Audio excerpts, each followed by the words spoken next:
Hi, I'm Trip Babbitt, and in this effective executive YouTube video, I wanted to cover off the 5 methods that I believe you need in order to become an effective executive. Now, I've spoken on many YouTube videos and podcasts about the need to be effective over efficient. I'm not going to go into all of that, but I do want to cover off these 5 methods.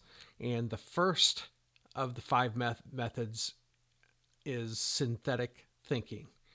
And synthetic thinking is your ability to look at the whole of things as opposed to the pieces. We're all predisposed to looking at the pieces and breaking them down and being very analytical about things. But executives don't always hold the synthetic thinking portion that they need in order to see how all the parts come together.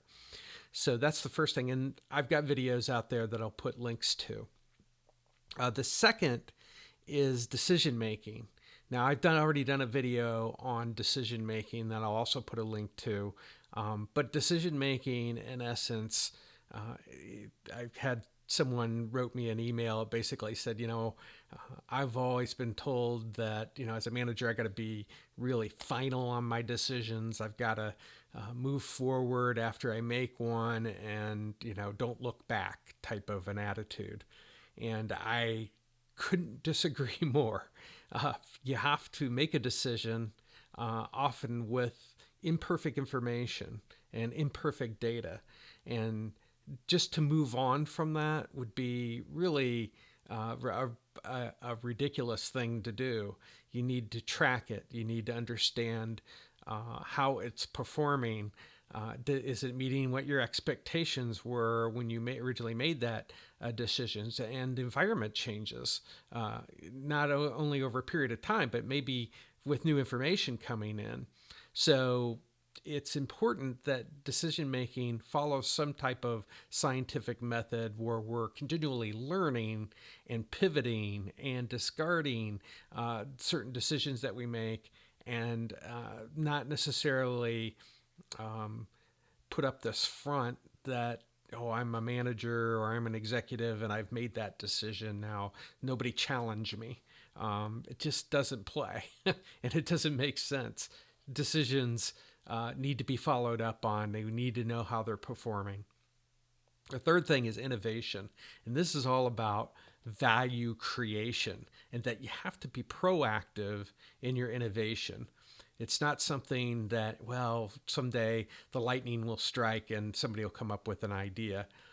If you leave it to chance, then you're most likely going to lose out, because there are organizations out there now that are very proactive in their innovation efforts.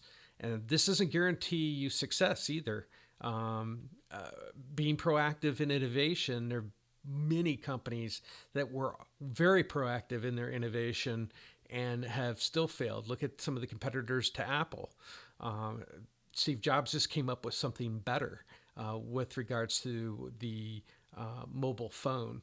So innovation is really critical to have something going on constantly, that you're coming up with new products, new services, and trying them out on a small scale with a small group of customers in order to advance and find new revenue streams.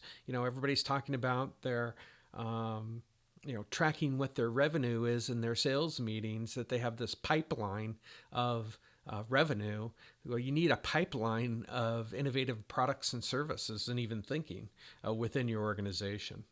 The fourth thing is what I call executive data analytics. And the prerequisite to coming up with the right data to use in an organization, from my perspective, comes from synthetic thinking. When you start to look at the whole, the measures that you're using within your organization tend to change. And you need to come up with holistic types of measures as opposed to pieces, which is the way most organizations have been set up. The fifth thing is organizational design. And I usually hold this back as the last thing to look at, mostly because understanding what measures are important, having some proactive activities going on with regards to innovation, fixing your decision making, and foundationally building and understanding that synthetic thinking is where you want to begin. But organizational design offers huge opportunities because most organizations have been designed from analytical thinking. We broke down the pieces. There's sales, there's operations, there's finance, there's IT, and they've all got their own little units and they all operate very separately with different types of measures and goals and things that they have in the organization. So I have a tendency to weight on organizational design as kind of the last thing that I work on with executives.